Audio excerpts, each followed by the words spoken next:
Ok, vamos lá então, vamos começar. Bom dia a todos. Vamos iniciar a nossa aula.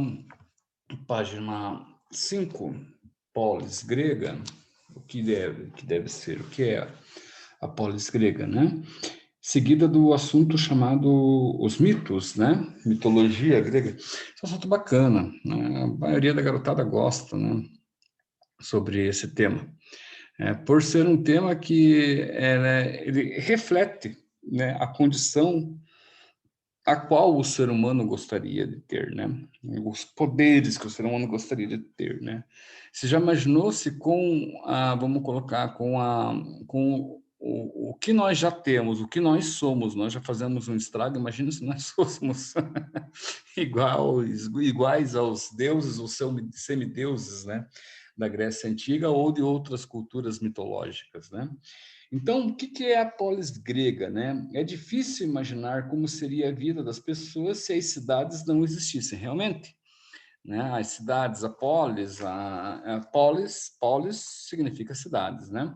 Polis grega. Então, as cidades gregas, na verdade, elas são um exemplo. Eu pedi para vocês darem uma olhada, uma lida, porque daí eu posso viajar aqui no contexto, né? Viajar não, né? Eu posso enriquecer o contexto aqui com outros assuntos, né? Dialogar com o autor aqui da apostila. Mas assim, o que é uma cidade, né? Qual a importância de uma cidade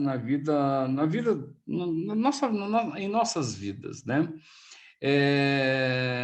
Bem, ela é essencial praticamente, né? Não que você tenha que viver em uma cidade, né? Mas muita coisa que você não tem nas regiões que são margem à cidade, marginais à cidade ou metropolitanas, né? Ou cidades muitas vezes interiorianas, né?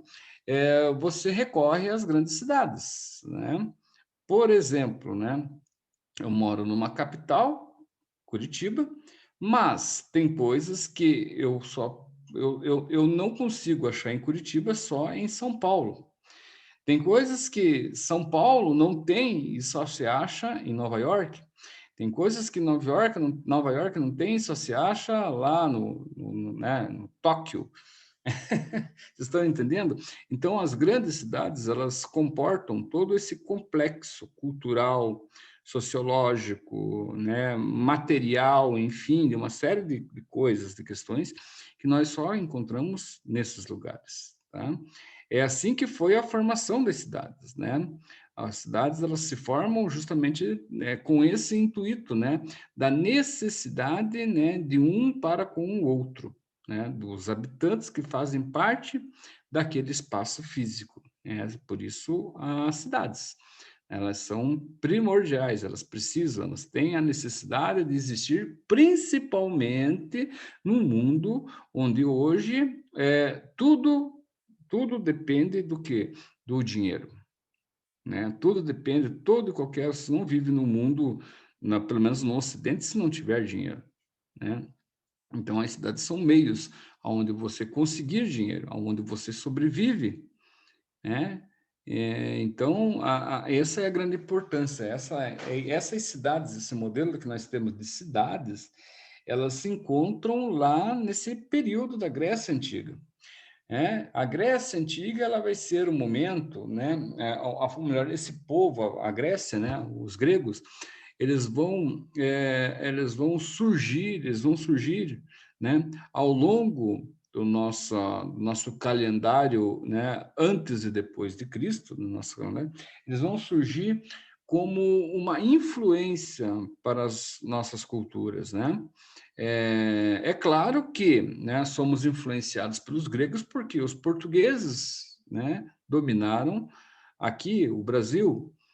Somos influenciados pelos gregos nas Américas, América do Norte, América Central, América do Sul, porque portugueses, espanhóis, ingleses, holandeses, e assim vai, e outras culturas que se lançaram ao mar na época né, do século XVI, né, nas grandes navegações, se lançaram ao mar e chegaram até aqui e dominaram, né? Porém, poderíamos ter nossa concepção, a nossa ideia sobre relações entre seres humanos dentro de um espaço que se chama cidade, diferente se eles não tivessem chegado até aqui.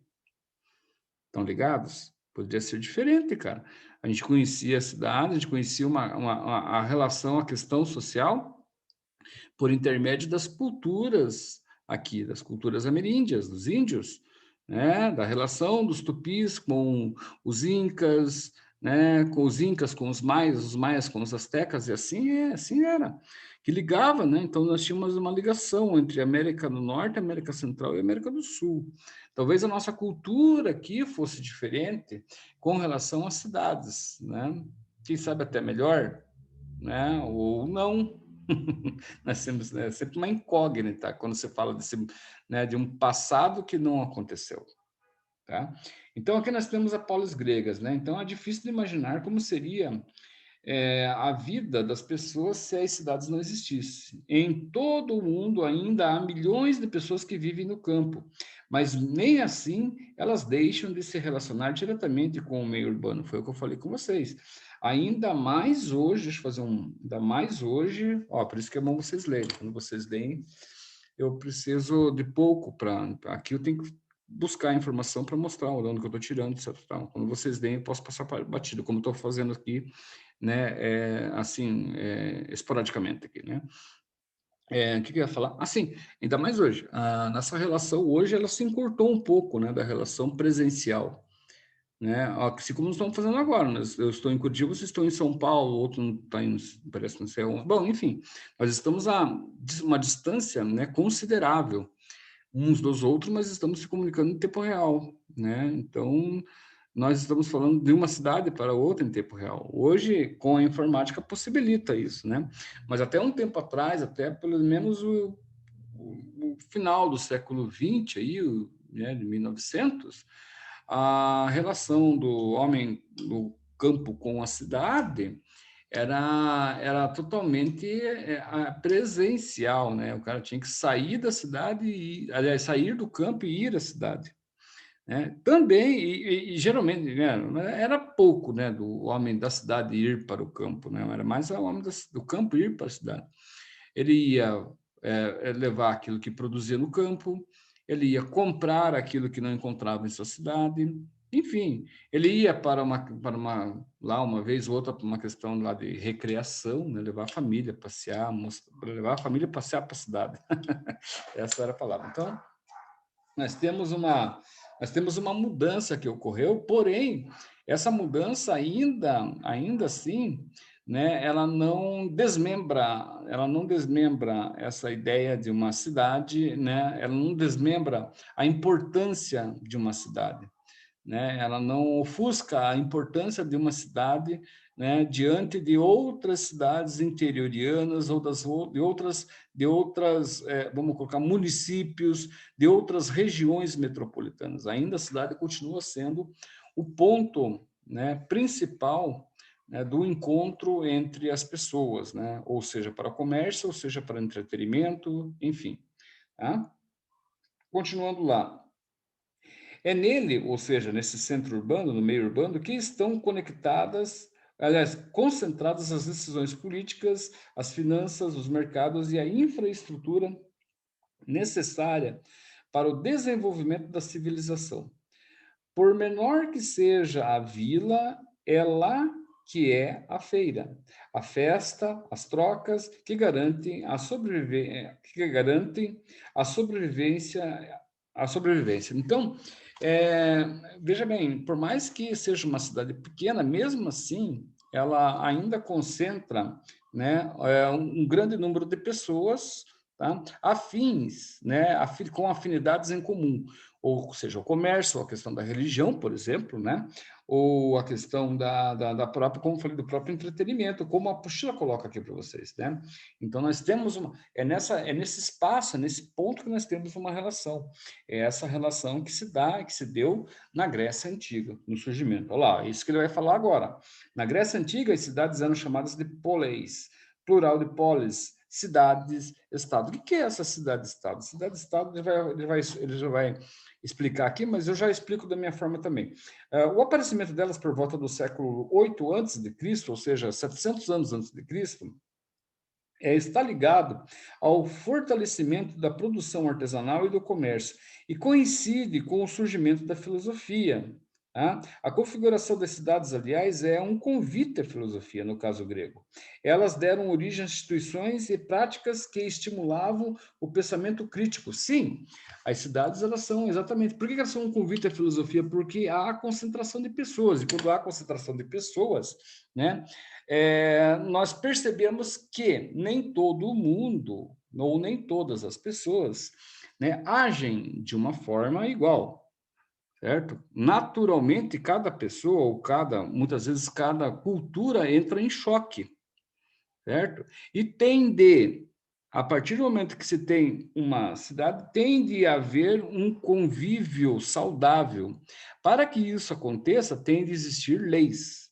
Senão chega o caboclo lá, porque tem a sua cultura de sua cidade, chega lá e quer fazer a mesma coisa aonde, né, o espaço não lhe é permitido, certo? É aí que vai se formar, né, o homem, né, da cidade, o homem que é educado numa cidade, né? Porque de que forma ele tem que ter uma educação? A educação tem que ser neutra, aonde todos ali concordem e respeitem com as normas e com as leis, certo? Aí que vai se formar o ser, vamos colocar o homem, né, do Ocidente, né? Ele é um resultado de culturas diferentes, tá?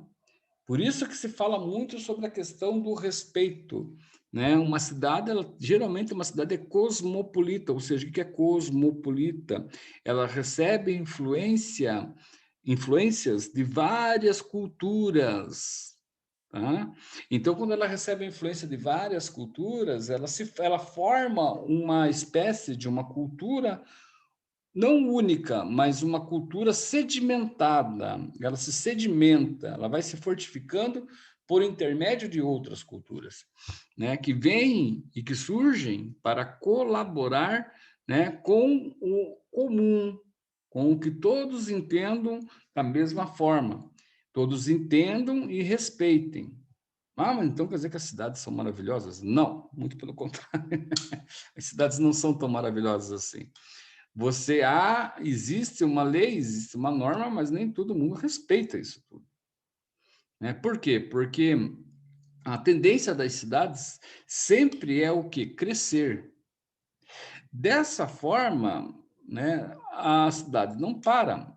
A cidade é uma metamorfose, ela sempre está se transformando, né? Então, se você tem lá, por exemplo, um morador de uma cidade grande, né, que tem um bairro lá, que seja um bairro lá já antigo, né, é, e de repente acontecem mudanças ali, aquele senhor lá que viveu lá 50 anos naquela cidade, que conhecia a cidade de uma forma e passa a entender e passa a perceber as mudanças, ele não vai aceitar, né? Muitas vezes, né?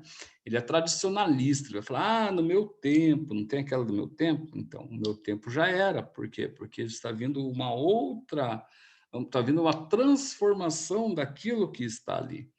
E muitas vezes é necessária que isso aconteça, né? Antigamente você tinha, por exemplo, vamos dar um exemplo, antigamente você tinha, por exemplo, os telefones públicos, né? Antigamente você tinha uma vida pública, obviamente, né, para a necessidade das pessoas que viviam naquele meio ambiente. Hoje em dia, quase eles são inexistentes. Tem um ali, outro lá, outro acolá, né? Mas eles são quase inexistentes, né, cara? Não tem, perderam a sua função. Por quê? Porque a sociedade, né, o mundo, ultrapassou aquele tipo de necessidade, né? Com o quê? Com uma tecnologia. Hoje todo mundo carrega um celular no bolso, um telefone, um computador, né? A vida algumas coisas tiveram uma vida muito precoce dentro do comércio. Por exemplo, a locação de fitas videocassetes. alocação de CDs, as locadoras de filmes, né? Elas tiveram, até que tiveram um tempo razoavelmente bem, assim, elas começaram nos anos 90, foram até o início do século XX aí, né? Que mais? As lan houses, né? Quem vai numa lan house hoje, cara? Muito difícil, né, cara? Alguém ir, ainda mais hoje em tempo de pandemia. Hoje não se fala, né, em lan house, né? O que estava quase fechando acabou de fechar. Então, por quê? Porque a tecnologia tomou conta disso tudo, né? Nós vivemos numa cidade hoje do século XXI, diferente de uma cidade lá do tempo da Grécia Antiga. O que mais aqui? Ó, a configuração das cidades, aliás, é um convite à filosofia. No caso grego, elas deram origem a instituições práticas que estimulavam o pensamento grego, ou o pensamento crítico. Então, exatamente. O que é o pensamento crítico? É você observar aquilo, né? E você ter um posicionamento a respeito daquilo, né? Como é que você vai ter aquilo? Bom, depende da pessoa. Existem pessoas que são mais, que conseguem, né, interpretar uma situação, um fato, né, com uma melhor intensidade, né, e com um melhor esclarecimento do que outras, né? Mas não significa que as outras não possam fazer, certo? É uma questão às vezes, de feeling, né? Aquilo que você, muitas vezes, nasce para aquilo, né? Mas não significa que o outro não possa fazer e, de repente, até melhor, né? A partir da prática da técnica. Legal isso, né? É a coisa do esporte, por exemplo. Talvez você não nasceu para jogar futebol, mas você se dedicou tanto, mas tanto, tanto, tanto aquilo que acabou se tornando um jogador tão bom quanto aquele que nasceu para jogar futebol. Então, por aí vai. Tem uma série de fatores e questões aí que são interessantes vocês darem uma olhada. Terminem de ler aquilo ali. Na próxima aula, nós retomamos com o tema mito, o que são os mitos. Tá? Damos continuidade então, na próxima aula sobre o assunto. E por aí vai. Na página 7 você tem as principais divindades gregas. Enfim, tem uma série de assuntos ali que vocês podem já ir dando uma olhada, né, dando uma trabalhada, para quando chegar a minha aula aqui, eu só aqui exemplificar da minha forma, né, trazer da minha forma. Tudo bem com vocês? Então é isso aí, cara. Até a semana que vem com a aula de filosofia. E tenham um bom dia. Se cuidem, ok?